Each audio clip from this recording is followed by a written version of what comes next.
Action! It was a dark and stormy afternoon. The thunder was booming and the lightning was striking. Jacob dressed himself in his rain slicker and boots and prepared for his adventures at the olive oil farm. He got a huge bucket of olive oil ready, took off his boots, and oiled himself up for his wrestling match with Dan. Dan was already prepared with his Speedo. So he pounced on Dan and wrestled him down. They fought until their bodies ached and muscles sweat. Well, that sounds like a hell of a night, right? After fighting, they wanted peace. So they got it on. What does that mean? Is that inappropriate? Woo! Nice! Thank you. No interruption to the story. So they got it on. I don't want to offend anyone. However, Hashem did not like the way they got it on. So he shot the two with lightning bolts. But they enjoyed it. They screamed. Well, someone's getting lucky tonight. Hashem, beep. The nail jammed through the 2x4 as the construction man wiped away his greasy black stallion hair. Then he realized that he was...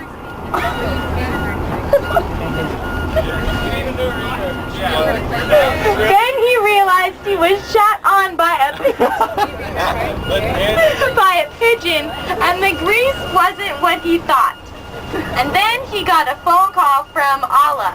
So he's like...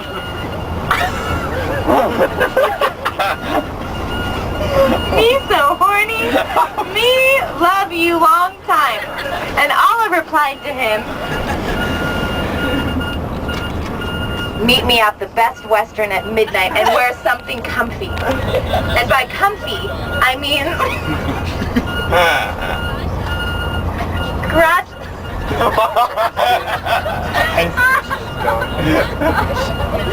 crotchless panties and a very sexy bra. And leave the beep boots on too.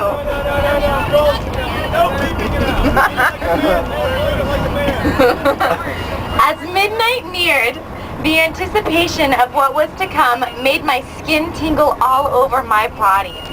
My mouth began to water when there was a knock at the hotel room door. The bellboy seductively opened the door and started to take off his shirt. But then, something terrible happened. A giant flying cockroach came flying into the city, terrorizing everyone. Without wasting any time, the roach exposed his enormous...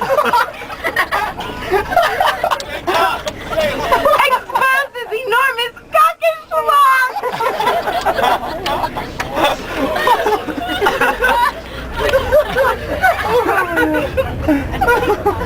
This caused panic throughout the city.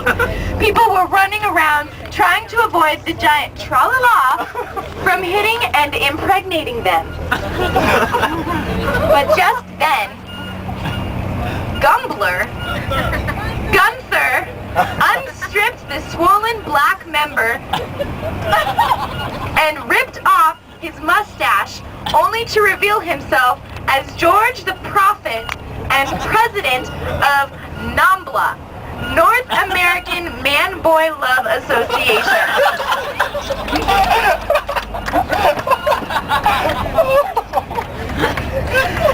He also wore a white hat and looked like a Q-tip Bob status. Suddenly, he wanted to have a sweet explosion in his mouth. He went to the store and was distracted by the women's camel toe. Page 3.